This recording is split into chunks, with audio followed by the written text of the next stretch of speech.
Assalamualaikum warahmatullahi wabarakatuh.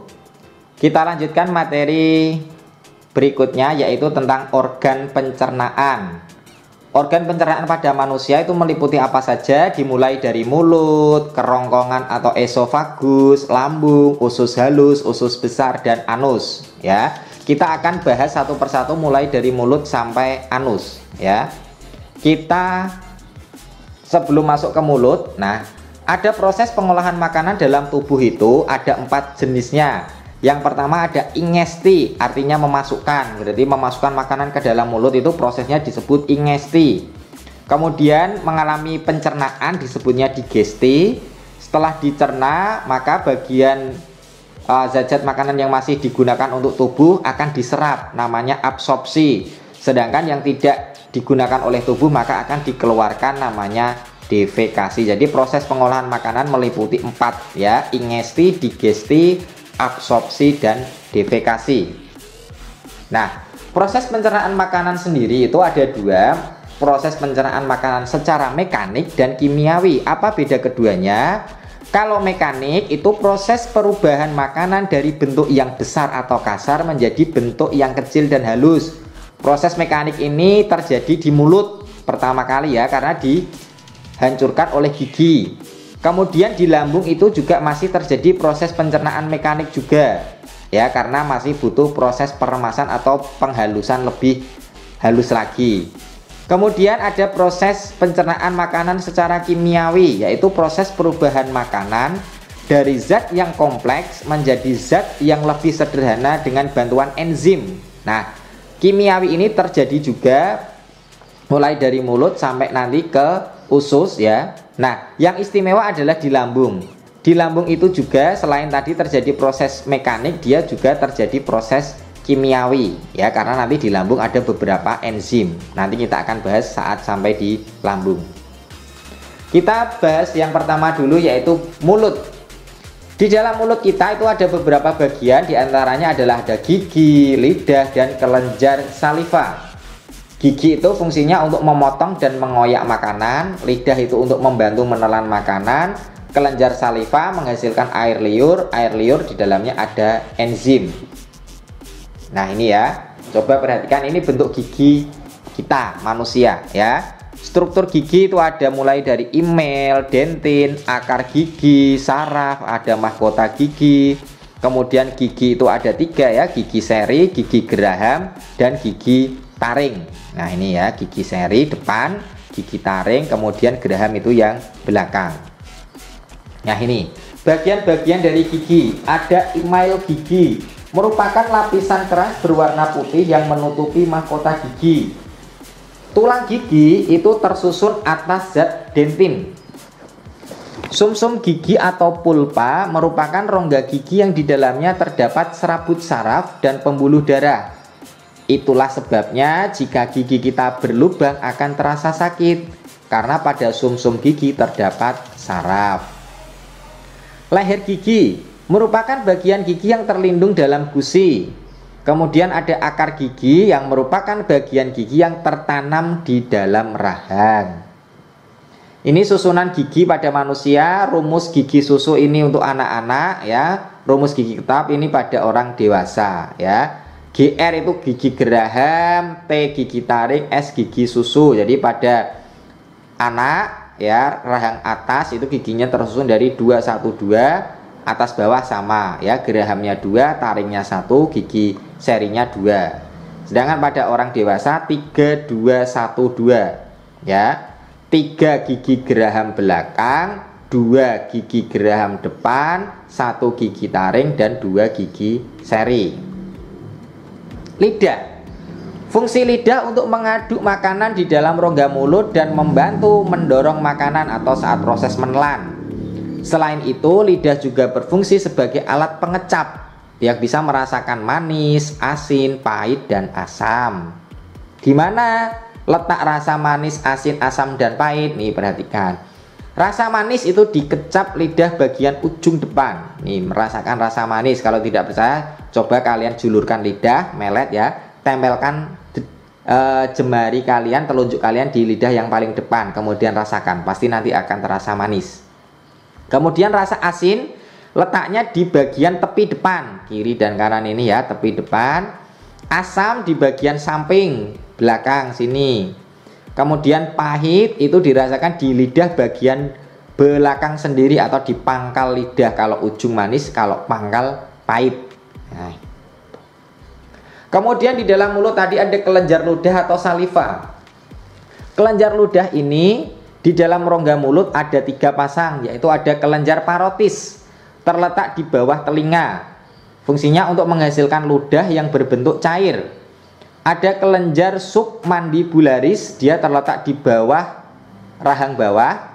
Kemudian ada kelenjar sublingualis terletak di bawah lidah.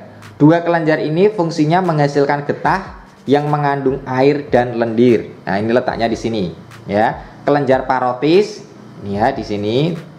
Kemudian submandibularis di bawah rahang bawah. Kemudian kelenjar sublingualis terletak di bawah lidah. Nah, ludah sendiri itu berfungsi untuk membasahi dan melumasi makanan sehingga menyebabkan makanan mudah ditelan. Kelenjar ludah itu menghasilkan enzim petialin atau bisa disebut enzim amilase. Fungsinya mengubah amilum menjadi glukosa atau maltosa. Organ yang kedua ada kerongkongan atau esofagus. Ini ya, bisa anak-anak perhatikan ini esofagus, kerongkongan.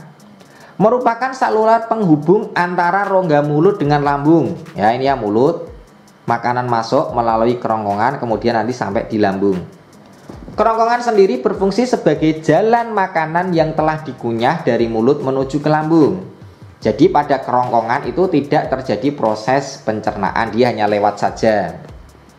Nah, otot kerongkongan itu dapat berkontraksi secara bergelombang sehingga mendorong makanan masuk ke dalam lambung. Ini lihat bergelombang ya ototnya. Gerakan kerongkongan ini disebut gerak peristaltik. Ya, gerak ini terjadi karena otot yang memanjang dan melingkari dinding kerongkongan secara bergantian.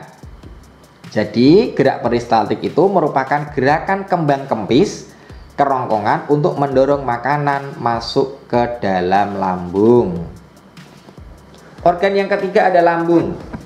Terdiri dari 3 bagian, yaitu kardiak ya, bagian atas, kemudian ada fundus bagian tengah dan pilorus bagian bawah. Lambung sendiri berfungsi sebagai tempat penyimpanan makanan sementara. Dinding lambung terdiri atas lapisan sel yang dapat mengeluarkan getah lambung atau enzim. Lalu apa saja enzim yang ada di dalam lambung? Ada 3. Kita beri singkatan yaitu pereh. Kenapa? Ketika kita tidak makan atau belum makan, perut kita kosong, lapar, maka perut kita akan terasa perih. Ya, maka kita singkat di sini kalau di lambung enzimnya pereh.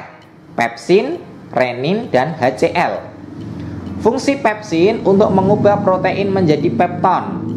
Renin ya fungsinya untuk menggumpalkan protein susu atau kasein. Kemudian HCl dia punya 2 fungsi. Yang pertama membunuh kuman penyakit karena dia bersifat asam. Dan fungsi yang kedua mengaktifkan pepsinogen menjadi pepsin. Itu enzim yang dihasilkan oleh lambung. Organ pencernaan yang keempat ada usus halus atau intestinum. Ada 3 bagian. Yang pertama duodenum atau usus 12 jari, yeyenum atau usus tengah, dan ileum usus penyerapan. Bentuknya ini ya, duodenum, yeyenum, dan ileum. Ya, ini duodenum 12 jari, ya, ini yeyenum. Kemudian ini ileum atau usus penyerapan, ya. Nah, di dalam usus halus itu ada 3 enzim. Tetapi enzim ini sebetulnya yang menghasilkan adalah pankreas, tetapi dia bekerja di dalam usus halus. Ada apa saja? Ada 3, yaitu tali. Tadi kalau lambung pereh, kalau usus halus ada tali. Tripsin, amilase, dan lipase. Fungsi tripsin mengubah protein atau pepton menjadi asam amino. Enzim amilase mengubah amilum menjadi glukosa. Lipase mengubah lemak menjadi asam lemak dan gliserol. Jadi amilase ini selain tadi ada di mulut, ternyata di usus halus juga ada enzim amilase. Fungsinya sama. Nah, Selain enzim dari pankreas, dinding usus halus juga bisa menghasilkan getah usus halus yang mengandung 5 enzim, yaitu malastren, ya, maltase, laktase, sukrase, tripsin, enterokinase. Maltase fungsinya mengubah maltosa menjadi glukosa. Laktase fungsinya mengubah laktosa menjadi glukosa dan galaktosa. Sukrase fungsinya mengubah sukrosa menjadi glukosa dan fruktosa. Tripsin fungsinya mengubah pepton atau protein menjadi asam amino. Enterokinase fungsinya mengaktifkan tripsinogen menjadi tripsin, ya. Nah, organ pencernaan yang kelima ada usus besar atau colon.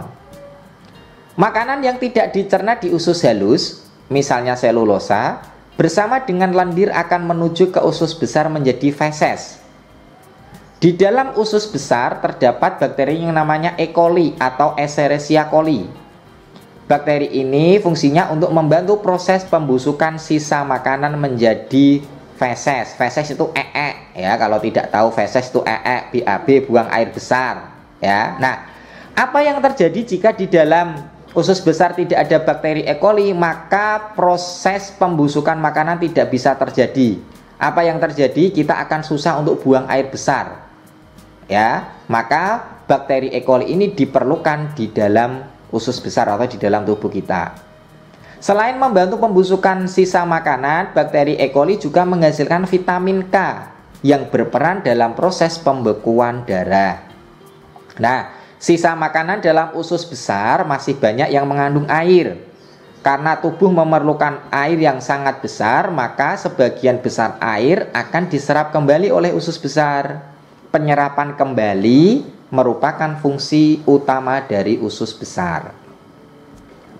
Ini adalah struktur usus besar, terdiri dari bagian yang naik, ini ya, ini usus besar, bagian yang naik, kemudian ada bagian yang mendatar dan ada bagian yang menurun dan berakhir nanti di anus, ya.